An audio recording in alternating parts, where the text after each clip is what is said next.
নববর্ষের ঐক্যতান, গণতন্ত্রের পুনরুত্থান এই প্রতিপাদ্যকে সামনে রেখে দেশজুড়ে উৎসবের আমেজে উদযাপিত হচ্ছে বাংলা নববর্ষ ১৪৩৩। রাজশাহী ও চট্টগ্রামের বর্ণাঢ্য শোভাযাত্রা, বৈশাখী মেলা, গান, নৃত্য ও আবৃত্তির মধ্য দিয়ে বরণ করা হয়েছে পহেলা বৈশাখ।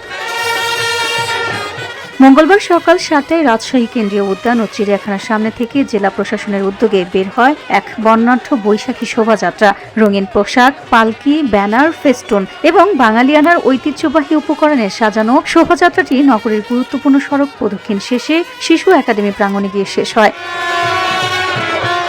সেখানে বেলুন ও ফেস্টুন উড়িয়ে আনুষ্ঠানিকভাবে উদ্বোধন করা হয় বৈশাখী মেলার। উদ্বোধনী অনুষ্ঠানে উপস্থিত ছিলেন রাজশাহী সিটি কর্পোরেশনের প্রশাসক মোহাম্মদ মাহফুজুর রহমান রিটন। এ সময় জনপ্রতিনিধি, সরকারি কর্মকর্তা এবং বিভিন্ন শ্রেণী পেশার মানুষ উৎসবে অংশ নেন। এদিকে চট্টগ্রামেও সকাল থেকে শোভাযাত্রা, সাংস্কৃতিক অনুষ্ঠান আর বাংলা গানের সুরে মুখর ছিল পুরো নগরী। সার্কিট হাউস থেকে শুরু হওয়া বৈশাখী শোভাযাত্রাটি ডিসি হিলে গিয়ে শেষ হয়। এতে অংশ নেন শিক্ষার্থী, শিক্ষক, সাংস্কৃতিক কর্মী এবং নানা শ্রেণী পেশার মানুষ। ডিসি হিল প্রাঙ্গণে জেলা প্রশাসনের উদ্যোগে দিনব্যাপী বর্ষবরণ অনুষ্ঠান, গান, নৃত্য ও আবৃত্তির আয়োজন করা হয়েছে। একই সঙ্গে ঐতিহাসিক সিআরবি সরিষতলায় নববর্ষ উদযাপন পরিষদ এবং জেলা শিল্পকলা একাডেমিতেও চলছে দিনব্যাপী সাংস্কৃতিক আয়োজন।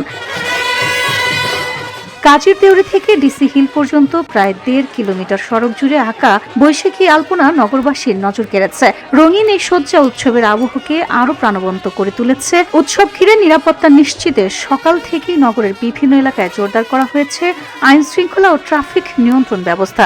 বিশেষ করে ডিসি হিল ও সিআরবি এলাকায় যান চলাচলে আরোপ করা হয়েছে বিশেষ বিধিনিষেধ।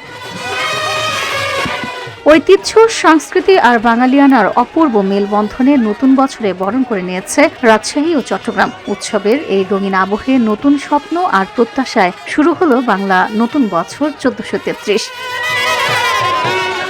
VOD Bangla news desk.